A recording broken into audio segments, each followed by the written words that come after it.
구약 성경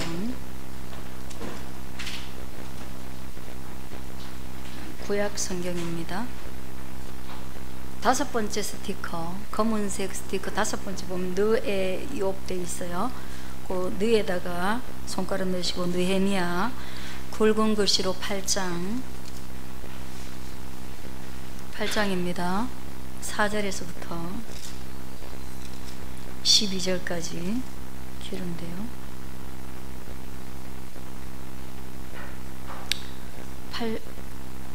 8절부터 10절까지만 읽겠습니다. 같이 읽습니다.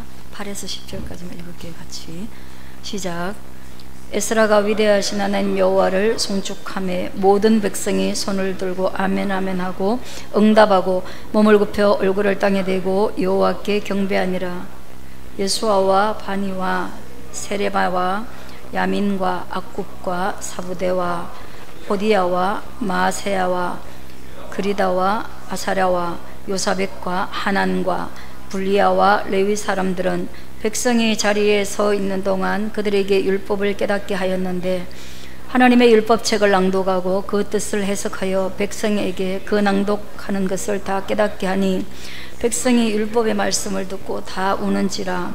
총독 느헤미야와 제사장 겸 학사 에스라와 가르치는 레위 사람들이 모든 백성에게 이르기를 오늘은 너희 하나님 여호와의 성일이니 슬퍼하지 말며 울지 말라 하고 느헤미야가 또 그들에게 이르기를 너희는 가서 살진 것을 먹고 단 것을 마시되 준비하지 못한 자에게는 나누어 주라. 이날은 우리 주의 성일이니 근심하지 말라. 여호와로 인하여 기뻐하는 것이 너희의 힘이니라 하고. 아멘. 오늘 우리 지상이 암송 시간 갖겠습니다. 박수 한번 쳐주세요.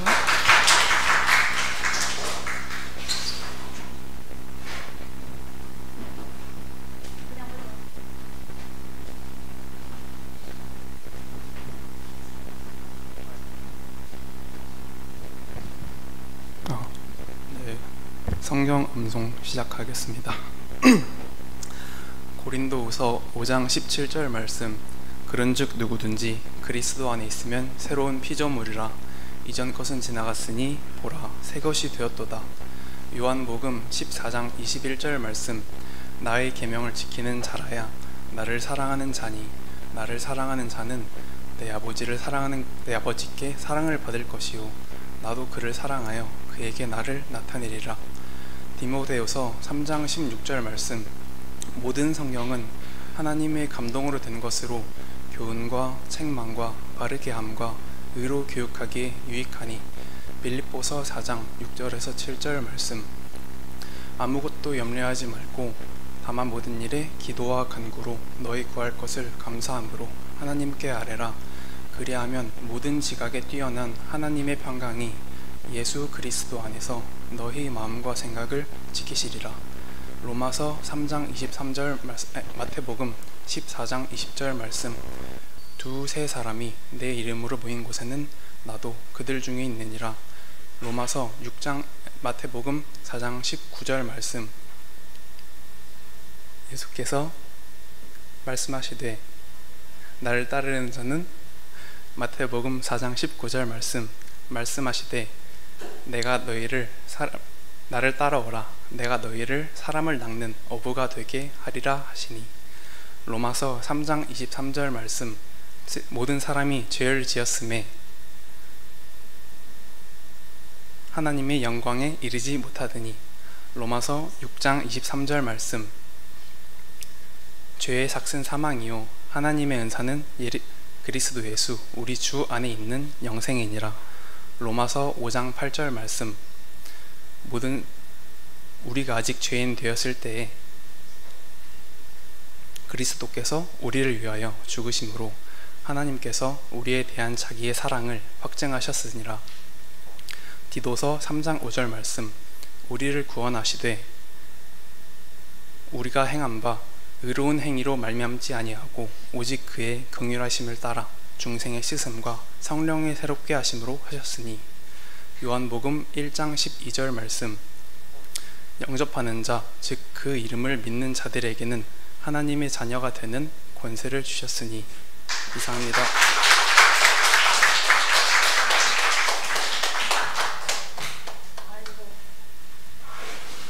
수고했습니다. 잘했어요.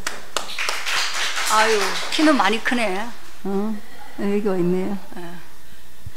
애썼습니다. 한 번 막히면 원래 더 힘든데 잘했어요. 중간에 마태복음 했던 거기 버벅거린 데는 제가 잘라줄게요. 잘라서 올려드릴게요.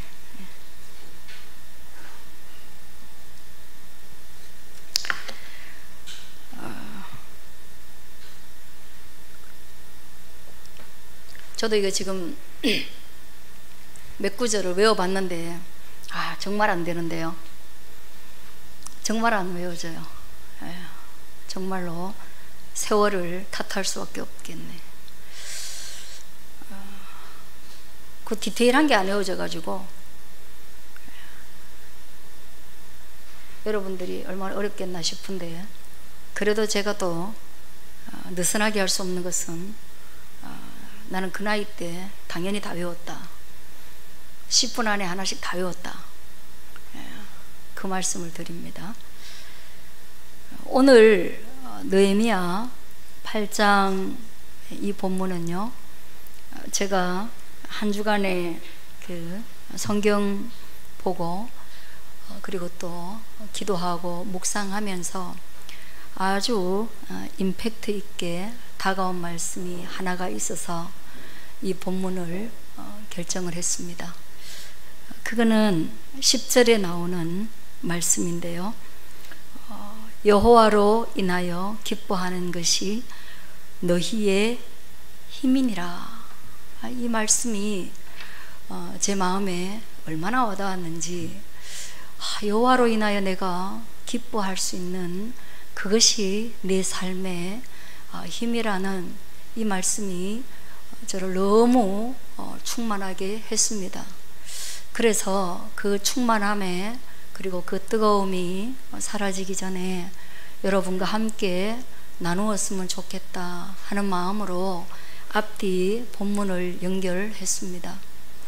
이게 어디에서 나오느냐 하면 느헤미야가 그 예루살렘에 무너졌던 성전을 재건하는 그 사건이 8장 앞에 쭉 기록이 되어져 있습니다. 정말로 이스라엘이 우여곡절 끝에 폐허가 된 땅에, 그리고 폐허가 된 그들의 예배의 처소인 성전에 그 다 무너지고 훼손되고 그 하나님께 예배할 수 없는 지경에까지 이르렀을 때 느헤미야는 그 성전을 재건하는 일에 거의 목숨을 걸다시피 합니다. 그리고 그 성전이 이제 이루어졌습니다. 이제 그러니 무엇을 해야 하는가? 거기에서 예배를 드리는 겁니다.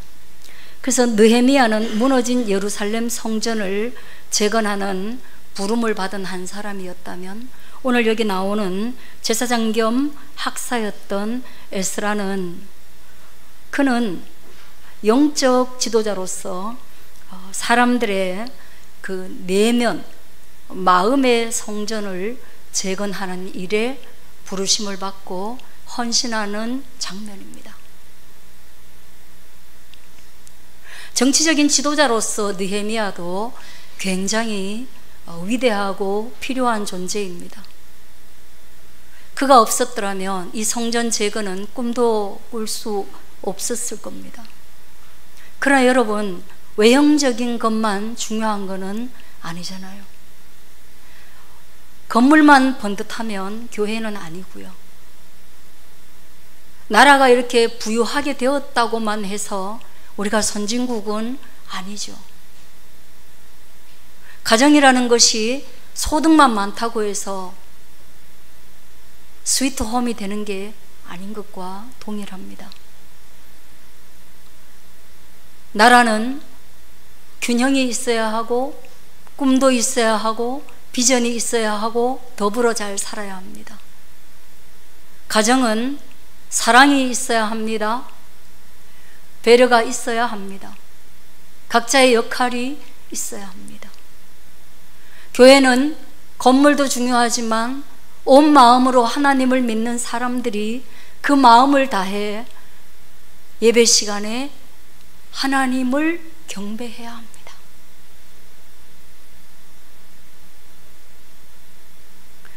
에스라는 오늘 성전을 회복한 이스라엘 백성에게 믿음의 마음을 회복해야 할 것들을 설교하고 있는 겁니다. 그래서 우리가 시작하는 4절에 보면 에스라가 특별히 나무로 지은 강단에 서게 됩니다. 오늘 우리와 동일한 거예요. 우리가 그 폼을 따라가는 거예요. 그리고 그 주변에는 동일한 영적 지도자들이 함께 서 있습니다. 그리고 이 강단에서 어떤 일이 벌어져야만 하는가?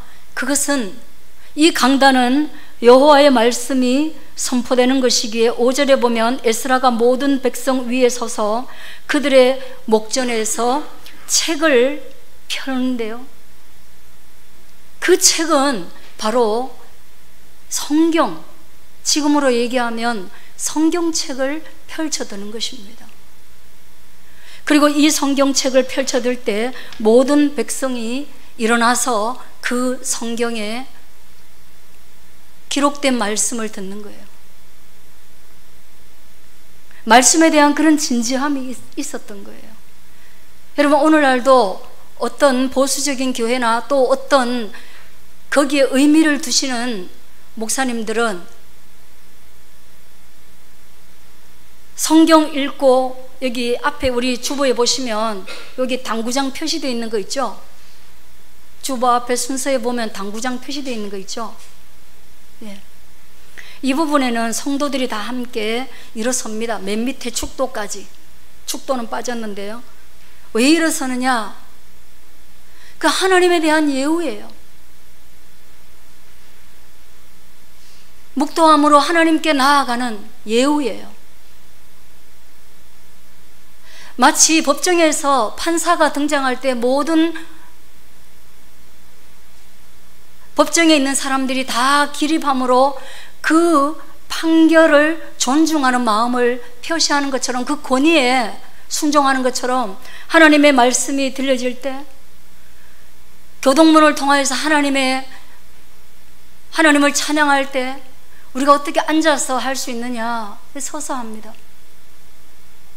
저는 이거 처음에는 서서 했었는데 우리는 젊고 애들이 그때 많아서 너무 부스럭거려가지고, 그러니까 이 앉았다 서는데 그게 오히려 집중이 더 되게 돼야 되거든요. 마음이 하나님께 더 가게 돼야 되는데 우리는 얼라들이라 가지고 그때 섰다 앉았다 하면 막 구당땅 거리고 이게 더 방해가 돼가지고 없앴던 거예요. 그 책을 들어 펼 때 모든 백성이 일어섰어요. 그만큼 말씀이 중요한 거예요. 여러분, 말씀이라는 것은 오늘 우리 성경 이거 구약과 신약 66권에 기록된 말씀이 얼마나 중요한지 모릅니다. 그래서 여러분들이 이 말씀을 읽어야 되는 거예요. 그거는 제가 읽게 할 수가 없는 거예요.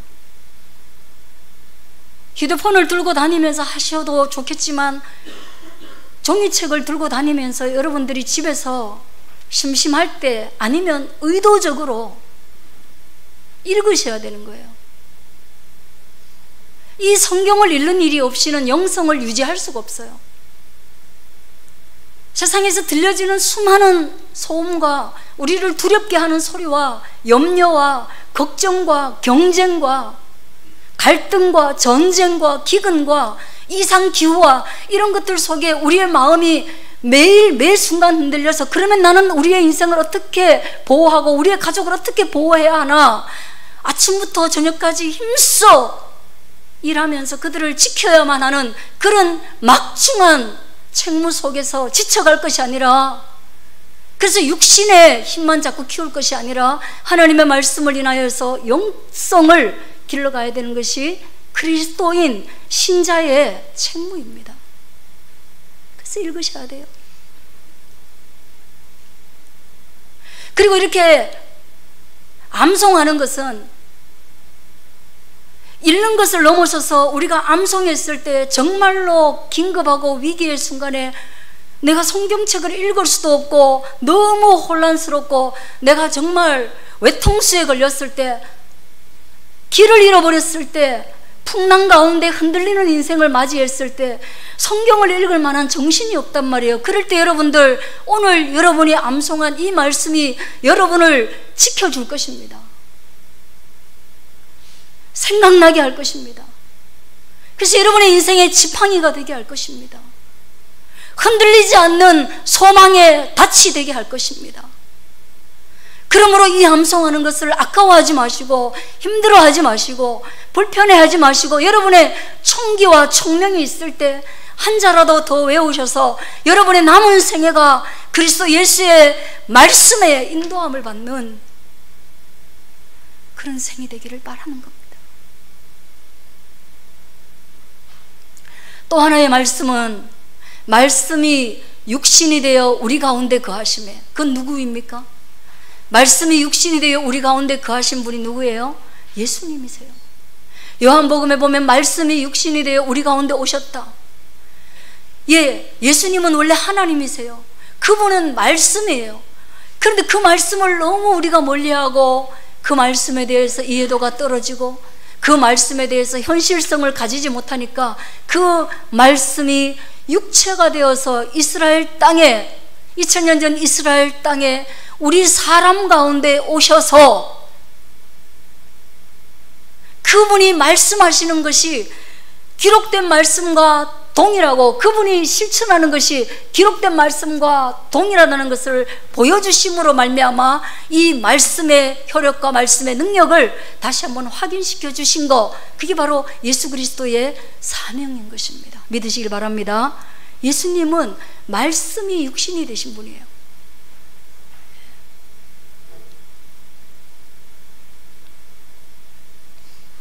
또 하나의 말씀은 뭡니까? 한번 따라하겠습니다. 선포되어지는 하나님의 말씀. 예, 말씀은 여러분이 읽어요. 그러나 다 깨닫지 못해요. 그래도 읽어야 합니다. 또 예수님의 삶을 보셔야 됩니다. 그러면 말씀이 깨달아집니다. 예수님이 가난한 자에게 어떻게 했는지 보는 것을 통해서 우리는 가난한 자를 어떻게 대해야 되는가, 그가 환자를 대하는 방식이라든가, 그가 배우지 못한 자를 대하는 방식이라든가, 그리고 그가 이혼녀를 대하는 방식,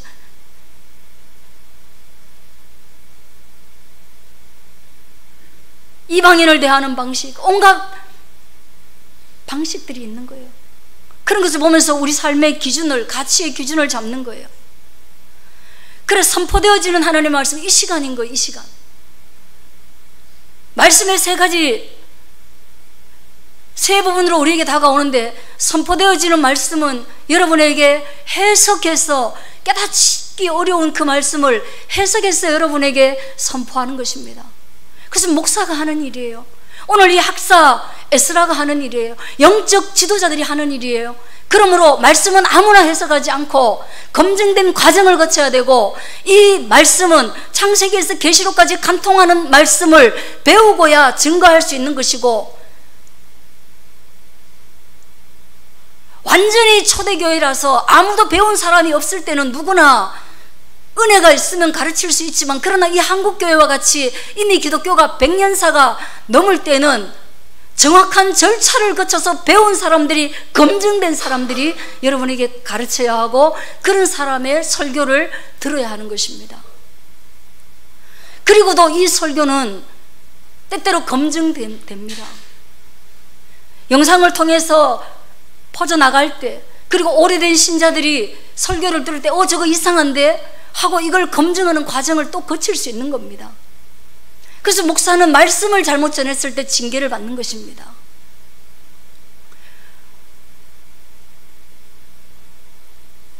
여러분, 책을 펼 때 모든 백성이 일어나는 것은 바로 그런 말씀에 기능이 있고, 그런 말씀에 권위가 있고, 그 말씀에 능력이 있기 때문인 것입니다. 그리고 우리가 그 말씀을 믿기 때문입니다. 그래서 여러분 성경을 펼 때, 교회 오실 때, 말씀을 들으러 오실 때 그런 일어선자와 같은 긴장한 마음으로, 기대하는 마음으로, 간절한 마음으로 교회에 들어오실 수 있게 되어지기를 주의 이름으로 축원합니다. 네, 그렇게 하셔야 돼요.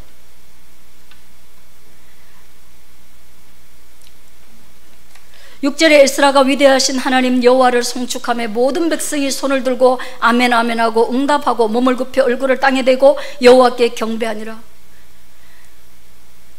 성경을 들고 말씀을 들고 에스라가 했던 것은 여호와를 찬양한 거예요. 왜 찬양했겠습니까? 예, 여호와가 성전을 재건하게 하시고 다시 한번 말씀으로 서게 하시고 여호와께서 우리 인생의 주인이 되시는 것을 선언하시고 이 여호와께서 우리의 구원자가 되시는 것을 알고 있으니 우리가 그를 어찌 찬양하지 않을 수 있겠는가. 그러므로 송축할 때 그와 똑같은 마음을 품고 있는, 제가 여러분에게 여호와를 송축하고 있을 때 손을 들어서 송축할 때 여러분들도 동일하게 밑에서 저와 똑같은 마음으로 제가 선언하면 아멘 아멘 하고 화답하는 거예요.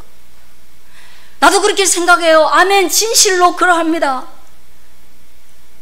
그래서 손 들고 있잖아요. 여호와께 그렇게 승복함으로 손을 들고 아멘 아멘 함과 동시에 얼굴을 땅에 대고 여호와를 경배한다, 절한단 말이에요. 하나님께. 그런 하나님께 우리가 무엇을 표현할 수 있겠느냐? 우리를 구원하신 하나님께 우리가 무엇을 표현할 수 있겠는가? 금덩어리를 들여서 하나님께 내가 감사하다고 말할 수 있겠느냐? 내 모든 지식을 들여서 할 수 있겠느냐? 무엇을 알 수 있겠어요? 성경은 하나님 말씀하십니다. 금도 내 것이요 은도 내 것이에요. 주님의 것이에요. 우리의 지성도 지식도 지혜의 근원도 하나님이에요. 그렇다면 인간은 하나님 앞에 무엇으로 보답할 수 있는가? 인간은 하나님께 보답할 수 있는 것이 없어요. 우리의 생명의 근원이신 부모님께도 사실상 보답할 수 있는 것이 없는데 어떻게 영원한 구원자가 되시는 하나님께, 우리를 위하여 죽으신 예수 그리스도께 우리가 무엇으로 보답할 수 있겠느냐? 보답할 수 없다는 거예요. 그러므로 우리가 뭐 하냐는 거예요? 우리는 무엇으로 보답하는 거예요? 엎드려 경배함으로, 그분에게 절함으로, 그분을 인정함으로, 그분이 행하신 일을 기뻐함으로 우리가 그분을 인정하는 것을 통해서 보답하는 거예요. 그게 바로 경배, 엎드려 절하는 것입니다. 할렐루야. 주님 뭘 원하는지 절하는 걸 원하는 거예요.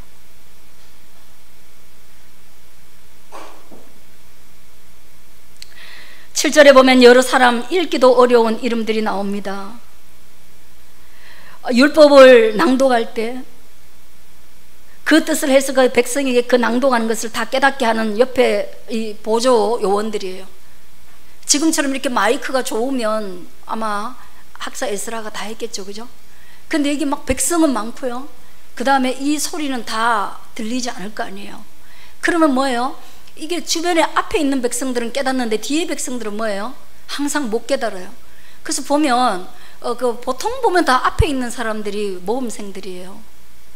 왜냐하면 그게 들려요. 그리고 아이 컨택이 돼요. 또 오늘 또 앞에 앉아가지고 횡재하셨네요. 원래 뒤에 앉으시는데. 그래서 이 조수들이요 가가지고 뭐예요? 낭독된 하나님의 말씀에 대해서 일일이 있잖아요. 그 선생님들처럼 다 다니면서 이 말씀 뭐예요? 이 말씀 뭐예요? 지금 에스라가 전하는 이 말씀은 이런 거야, 이런 말씀이야 하고 다 백성에게 깨닫게 하니, 여러분 이 수많은 말씀이 우리에게 전달되고 있습니다. 나는 여러분들이 집에서 가끔씩 설교 방송을 듣는지 아니면은 여러분의 훌륭한 하나된 교회 목사 설교를 듣는지 그건 제가 잘 모르겠지만 좀 들었으면 좋겠어요. 그리고 그 듣는 것이 전부가 아니고 어디까지 가야 하느냐? 오늘 성경이 말하는 것처럼 깨달아야 하는 것입니다. 수업에 참여했다고 다 수학, 국어 아는 거 아니에요. 풀이 방식을 배워야 하고요. 그 풀이 방식을 배우고 난 뒤에 아이들이 원리를 깨달았을 때 너무 좋잖아요. 애들이, 꼬맹이들이 원리를 알았을 때, 자기가 이 원리를 알았을 때 다른 문제도 풀 수 있고 다른 문제도 풀 수 있고 그렇게 되는 거예요. 얼마나 기뻐요. 그때 학생의 기쁨은 그거죠. 선생의 기쁨도 그거죠. 몰랐던 걸 가르치는. 하나님의 말씀이 선포될 때 듣는 것에서 끝나는 것이 아니라 그것을 깨달을 때, 마음으로 그게 뭔지 알 때, 부모가 무슨 말을 하는데 부모가 쌍욕을 해도 그것이 사랑인 줄 알고, 부모가 엉덩이를 두드려도 그것이 사랑인 줄 알고, 부모가 어떤 행동을 해도 그 부모의 마음을 깨달을 줄 알 때 그 자녀의 삶이 변화되는 것입니다. 깨달음은 변화를 가져오는 능력인 것입니다.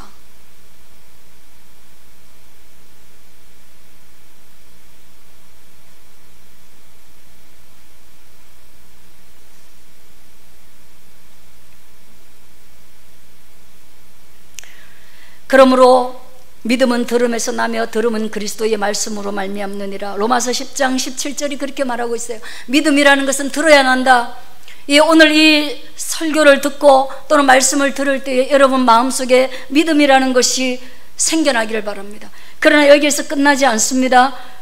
로마서 1장 15절에서 보면 그 들은 그 복음을 들었을 때 이 복음은 모든 믿는 자에게 구원을 주시는 하나님의 능력이 된 거예요. 이 깨닫는 자에게 능력으로 나타나게.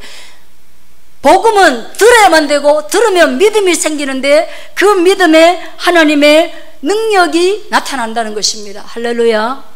여러분, 우리가 지금 원하는 건 이거예요. 여러분, 말씀은 자주 듣는 거예요. 나 말씀 많이 들어. 수요 말씀도 듣고 주일 말씀도 들어. 근데 왜 나는 왜 이렇게 고단하지? 나는 어디로 가야 하지? 내가 10년을 믿는 것과 50년을 믿는 것의 차이점은 뭐지? 내가 수요 예배를 드리는 것과 수요 예배를 드리지 않는 것의 차이점이 뭘까? 물론 여러분이 장시간 교회에 안 나와보면 그 차이점을 알 수 있습니다. 그러나 중요한 것은 성실한 신앙생활을 했을 때 그 차이점은 뭐냐? 그거는 복음의 능력이 나타나느냐 안 나타나는 거예요. 깨닫는 자에게는 복음의 능력, 복음의 임팩트가 나타나는데요, 그것이 바로 이 능력이라는 단어가 가지고 있는 요점이에요. 다이너마이트라는, 이게 이 원어로는 두나미스인데 이 두나미스를 어원으로 해서 나타난 단어가 다이너마이트예요. 그러니까 복음에 나타난 하나님의 능력은 굉장히 폭발력이 있다는 거예요. 폭발력이 있어서 이 말씀을 들으면 내 삶이 폭발해버리는 거예요. 가루가 돼버리는 거예요. 복음의 능력 때문에 내가 산산이 부서져 버리는 거예요. 내가 가지고 있던 가치관이 무너지는 거예요. 아집이 무너지는 거예요. 고집이 무너지는 거예요. 내가 알고 있던 지성이 무너지는 거예요. 돈이 무너지는 거예요. 아무런 효력을 발생하지 못하는 거예요. 그리고 다시 복음으로 거듭나는 거예요. 이거 바로 다이너마이트 폭발력인 거예요. 그래서 우리가 복음을 들을 때, 설교를 들을 때 우리 속에서 이런 무너지는 일이 나타나야 되는 것이에요. 그 다음에 또 하나, 두나미스에서 나온 단어 중에 하나가 다이나믹이라는 단어예요. 다이나믹. 이거는 뭐 끊임없이 기운차게 움직여가는 거예요. 다이너마이트의 이 폭발력은 일회성이잖아요. 일회성이에요. 폭발하고 나면 가루가 돼버려요. 마치 이거는 구원의 은혜와도 같아요. 그러나 이 두나미스가 주는 다이나믹이라는 단어는 지속성을 의미합니다. 기운차게 계속해서 그 기운을 유지하면서 인생이 진행되는 것. 나는 여러분이 한 번씩은 폭발력 있는 하나님의 말씀 앞에 눈물을 흘릴 수 있고 자기를 자각할 수 있게 되어지길 바랍니다. 그래서 깨어져야 됩니다. 뭐야 내 인생. 그래서 문둥병자가 낫는 것처럼 그 능력을 경험해야 됩니다. 봉사가 지난주 수요일날 눈먼 자가 눈을 뜨는 것처럼 그런 다이너마이트가 터지는 것 같은 그런 폭발적 신앙을 한번 경험해야 됩니다. 그리고 그걸 계속할 수는 없습니다. 그러면 우리 못 살아요, 여러분. 첫사랑을 계속하면요 30대에 죽게 돼 있어요.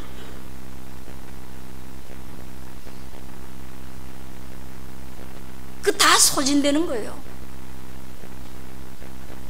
그러나 다이나믹하게 잘 분배해서 첫사랑의 그 마음은 간직하지만 절제를 가지고 평생을 사랑하는 사람이 있다면 그는 바로 다이나믹한 부부 관계인 거예요. 처음 3년만 열심히 사랑하고 그 뒤로는 본 척도 만 척도 안 하는 거, 그런 다이나믹한 부부 관계가 아니에요. 건조한 부부 관계인 거예요. 복음도 마찬가지입니다. 주님 우리가 아주 폭발력 있게 만났다고 해도 그걸 유지해 가는 것은 굉장히 어렵고, 그는 말씀으로 가능하고 그 말씀을 늘 자주 깨달을 때 가능한 것입니다. 그래서 그 말씀 들을 때 뜨거워져야 됩니다. 베드로가 나는 아무것도 할 줄 몰라요, 그러나 말씀에 의지하여 그물을 내리겠습니다 라는 그랬을 때 아주 그는 폭발력 있는 복음의 능력을 경험했죠. 엠마오로 가던 두 제자가 예수님이 옆에 오셔가지고 복음의 말씀을 도저히 못 깨닫는데 예수님이 그 말씀을 풀어서 설명해 줬어요. 그러니까 둘이 가면서 이랬어요. 예수님이 누군지도 모르는데, 야, 방금 이 말씀을 우리한테 풀어가지고 설명해 주니까 갑자기 우리의 마음이 뜨거워지지 않아? 그게요, 복음이 가지고 있는 힘이에요. 여러분, 설교를 듣고 마음이 뜨거워져야 돼요. 오늘 하루 식어진 가슴에 불이 붙어야 예배가 제대로 된 예배가 되는 거예요. 그렇게 불이 붙지 않으면 우리의 삶의 액팅은 일어나지 않습니다. 머리로 아는 것 너무 많은 사람이 알아요. 요즘은 가슴으로 깨닫는 것도 얼마나 훈련을 많이 받았는지 보면 아이들도 깨달음이 없이도 흉내낼 수 있어요. 그 노래 부르는데 보면 7살짜리가 인생 전체를 나보다 더 많이 깊이 이해하고 막 구성지게 노래 부른단 말이에요. 그조차도 훈련으로 돼요. 그러나 뭐예요? 행동하는 신앙인, 사도행전의 신앙인, 액팅이 있는 신앙인은 그거는요, 마음이 뜨거워서 막 하고 싶은 거예요. 지난주에 말씀드렸죠. 마음이 뜨거워가지고 성경 읽다가 덮었는데 다음에 뭔 내용이지? 또 보고 싶은 거예요. 기도하다가 예수님 이름으로 기도드렸습니다 하고 아멘 했는데 또 나가다가 다시 또 기도할 게 있는 거예요. 또 기도하고 싶은 거예요. 방금 남자친구하고 전화해가지고 끊었는데 또 그리워져서 다시 문자를 하는 거예요. 문자를 하다가 우리 또 만나야 되지 않겠어? 하고 다시 만나는 거예요. 그렇게 해서 끝이 없는 거예요. 그게 마음이 뜨거워야 행동할 수 있는 것입니다.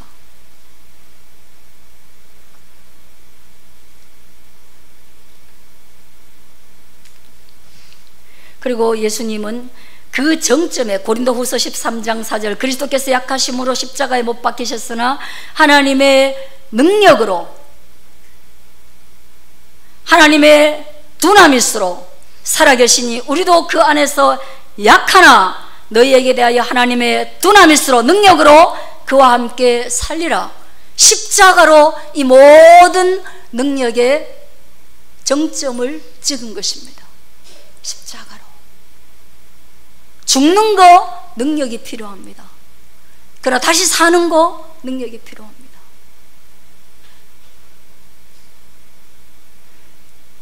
다른 말하면 인생의 실패에도 힘이 있어야 됩니다. 실패를 수용하는 것도 힘입니다.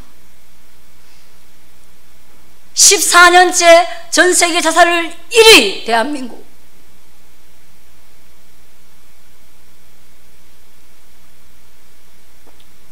어려움을 못 받아들여요. 힘든 걸 못 받아들여요. 죽어버려요. 우리나라 경제력은 7위, 8위인데 자살률은 1위예요. 한 번도 1위를 내준 적이 없어요. 굉장한 경쟁력이죠. 최고예요, 최고. 네, 절대로 양보 못해요. 자살률 1위. 그러나 여러분, 고난도 받을 수 있는 힘, 말씀의 힘. 다음, 그것을 받았을 때 믿음으로 다시금 일어날 수 있는 하나님의 능력, 이것이 저와 여러분에게 또 필요한 것입니다. 그렇게 하고 나니까 오늘 본문에서 뭐라 그래요? 그래, 근심하지 마. 10절 보세요. 오늘은 주님의 성일이야. 오늘은 주일이야. 근심하지 마. 여러분, 오늘 무슨 날이에요? 주님이 부활하신 날이에요. 근심하지 마. 오늘만이라도 근심하지 마. 왜? 널 위하여 죽으신 예수님의 전에, 예수님의 말씀 앞에, 예수님의 품 안에 와 있잖아. 오늘 하루만이라도 힘들고 어려운 인생이 있는데 근심하지 마. 그럴 수 있겠어요? 교회 와가지고 근심이 너무 깊어가지고 이제 예배 마치고 나면 제가 다 보이죠? 여러분도 제가 보이죠? 저도 여러분이 보여요. 그러면서 하시는 말씀이 여호와로 인하여 기뻐하는 것이 남들에게는 없는 너희의 파워야. 할렐루야.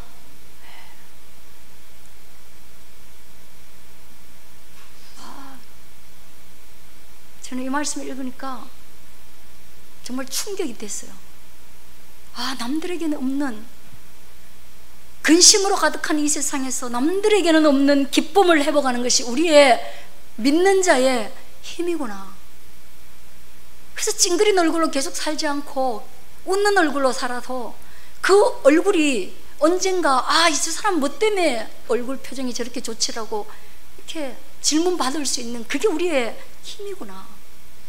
그 이미 주님이 말씀하셨구나. 그리고 난 뒤에 뭐예요?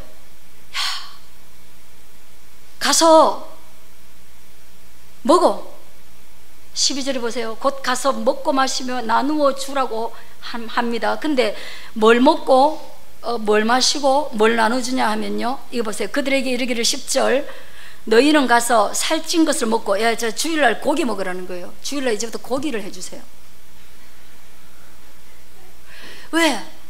기쁨이 더 커지는 거는 단백질이에요. 그 다음 뒤에 보세요. 이르기를, 그 다음에 뭐예요? 살찐 것을 먹고 그 다음에 뭐 먹으래요? 달달한 거, 커피나 뭐 있죠, 달달한 거 있죠. 그걸 계속 여기 좀 있어야 돼요, 교회에.